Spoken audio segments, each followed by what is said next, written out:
ผาถ่านแบบดั้งเดิมเลยทุกคนเอ้ยโอ้โถหลับคักขนาด โอ้โถโอ้บรรยากาศดีดีโอ้โถ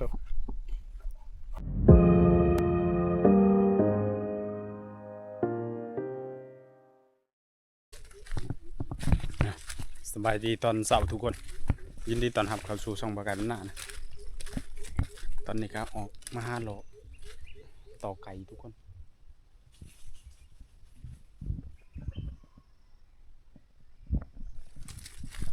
แต่เมื่อนี้มากับมาผมว่าจะเลาะ5 เล่นเลยทุกคน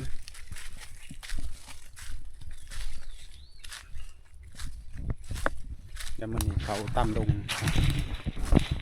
มีเสียงไก่คันอยู่ข้างหน้า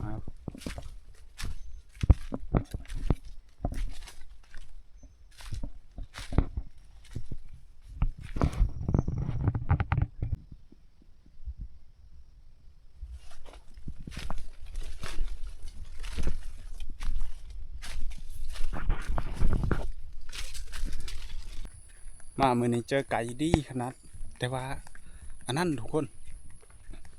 มันนำมากูมันโดดใส่มันบอกพอได้ยิงนะโอ้ผิดพลาดแล้วมานำนะ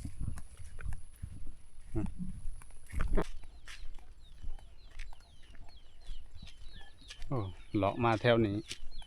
เจอแต่เที่ยงนาหน่อยนี่เที่ยงรุ่นเก่าถ้าเป็นอันนั้นทุกคนตามดงตามนะข้าเจ้ามักเก็บตัวประมาณนี้นะโอ้มีหมูมียังอยู่ได้ผมเตียงหมูนำโอ้โอ้บรรยากาศดีดีมีวางนั่งเล่นอีกนี่ตอนนี้เจ้าของข้าเจ้านาสีไปหากลมันนะอันนี้ก็เป็นไฮคนในบ้านนั่นแหละทุกคนพอดีข้าเจ้าก็ปีที่แล้วก็เคยปั่นเขาน้ำอยู่เขาก็เคยมาปั่นอยู่พี่นะ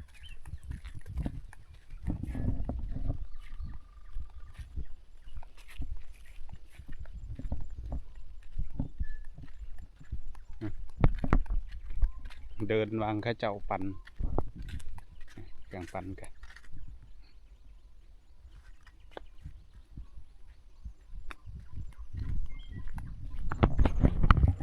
เดี๋ยวเลาะต่อไป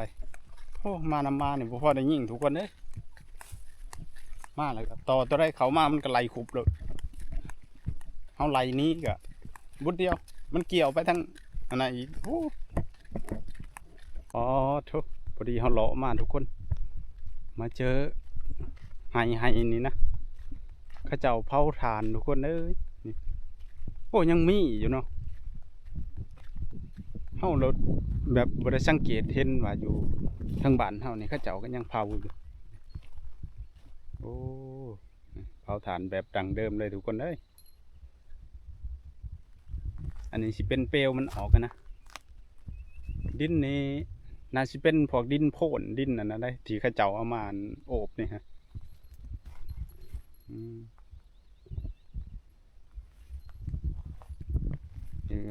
นี่แหละอันนวัตกรรมบ้านเฮาภูมิปัญญาของชาวบ้านโอ้เทียงนาข้าเจ้าก็ไผ่ก็ยังเปิดอยู่ได้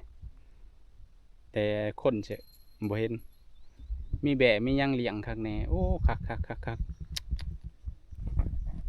โอ้บรรยากาศดีทุกคนนะเดี๋ยวรอกลับได้บานเนี่ยทำมาแต่เช้านี่โอ้ยมานำช่วยเลยบ่ได้ทุกคนต่อไก่ต่อตัวไรมันก็ไล่ขุบต่อตัวไรมันก็ไล่ขุบแล้วบ่ได้พอยังเลย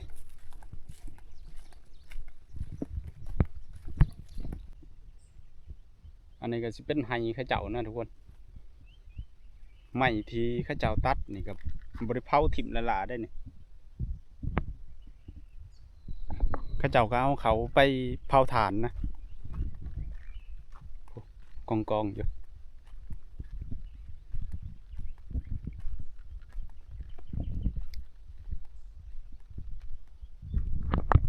มาอยู่บ้านเฮานี่ฮะมักบรรยากาศทุกคนเวลาไปหาเลาะไปยังคือว่าตื่นเช้ามานะได้ยินเสียงไก่คันเสียงนกห้องโอ้อันนั้นเลยจังหวะมักนอนดงนะนอนดงนี่ครับแล้วมานี่ก็เขาเจ้าสีปุกตูบน้อยๆนะพอได้เช้าเย็นพอได้นั่งพักทุกคนอยู่ทางนั้นก็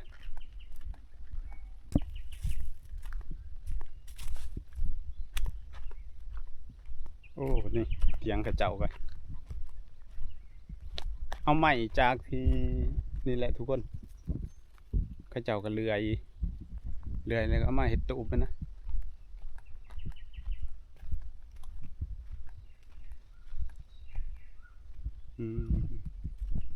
โอ้มีที่นอนมอนมุ้งคักแน่ได้ถือว่าครบเลยอันมุ้งนี่ก็ใส่หยาทุกคน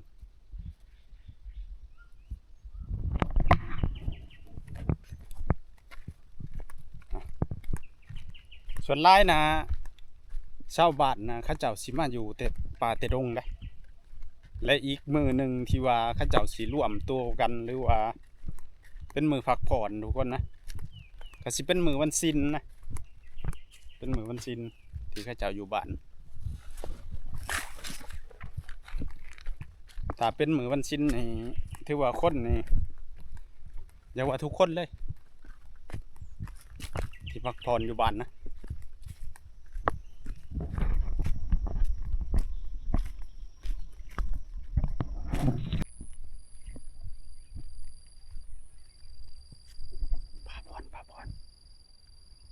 โอ้อยู่นี่ปลาคือสิลายทุกคนบวบบาบเนี่ย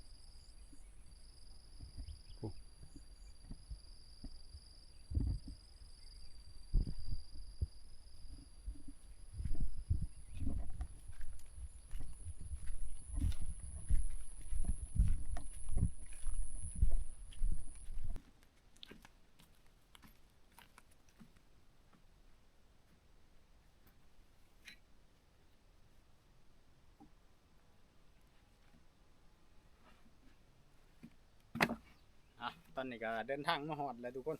เดินทางมาหอดบอลแล้วก็เดี๋ยวปลูกมันนะมันนี่ถือว่าสิแล้วนะโมเกินประมาณ2 มื้อทุกคนเพราะว่าไหวอยู่หลายคนปลูก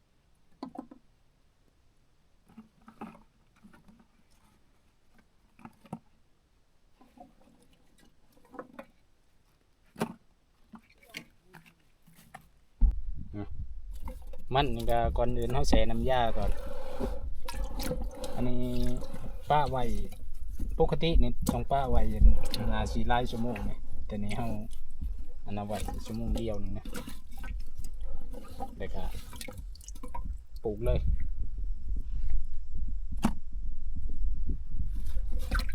ถ้าเขาใส่เครื่องนะใจมันนี่ทุกคนมันสิอิ่มน้ำนะมันขาวๆใสๆเลยนะถ้าเขาใส่แบบขังคืนแนวนาคิดว่าสิคักกว่าได้แต่ก็ล่ำมันนี่ก็สิออกเขียวๆกว่านี้แบบมันเต็มอิ่มน้ำนั่นนะ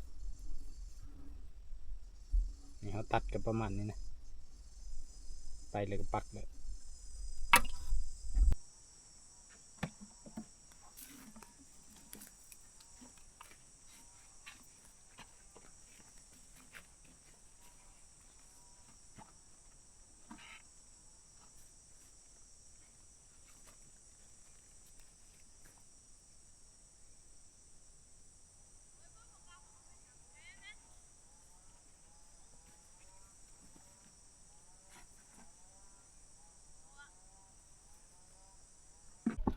โอ้โห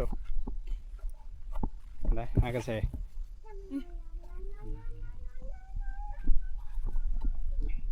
อันนี้ลำมันแต่จะมันยังตัดไปเลยอันนี้แช่ป้าไปอีกประมาณ1 ชั่วโมงเดี๋ยว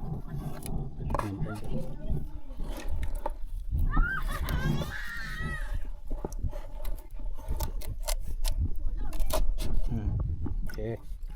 พอแล้วแม่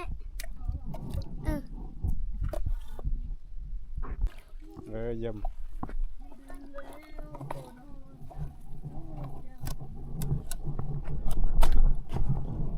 โอเคเกิดลงด้วยวันนี้ เหยียบนี้นะ บอสได้ละลงเลย มันขึ้นอีก นี่โอเค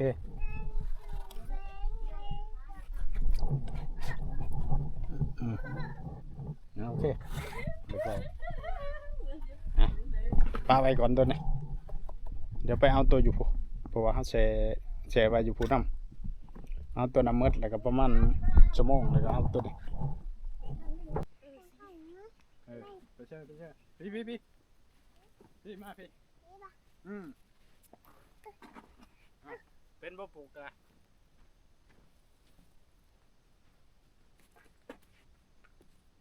นี่ปลูกฝากนั่นเด้อด้านนั้น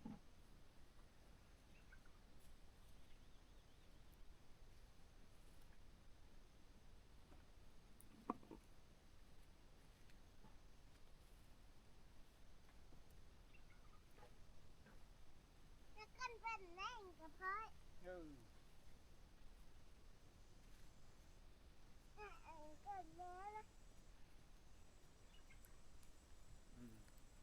นี่เจ็บนี่หัวหายเลยไปเช็ดมือก่อนล้างมือก่อนเอาไปหายอยู่ปุ๊บไปล้างมือให้น้องก่อนไปอยู่เขาเลยถือไปเลยล่ะเต็งจับน้ำยาอยู่นี่ มาเฉยมาเดินนะมาเฉ จัก ย ยอดยังแล้วไปจัก ก็ เรากินไปแล้วนะฮะกินป้าบ่แม่งนั่นนะต้มมันเห็นเราเป็นขี้ นั่นแหละนั่งลงนั่งกินแซ่บบ่กินไปเลยนะ อันกันเท่า กินข้าวกับไปเลยยุ่งกินข้าวกับป้าบ่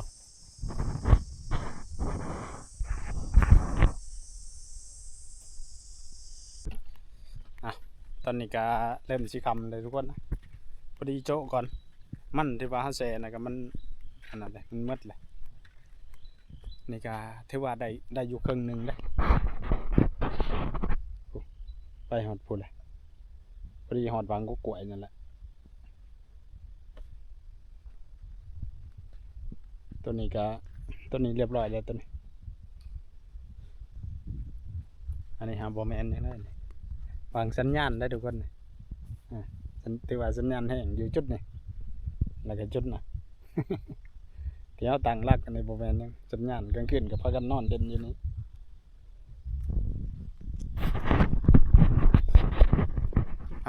บัดนี้ก็เดี๋ยวสิได้จบคลิปเพียงเท่านี้ก่อนทุกคนนะเดี๋ยวจังได้กันเจอกันในคลิปวิดีโอต่อไปทุกคนบ๊ายบาย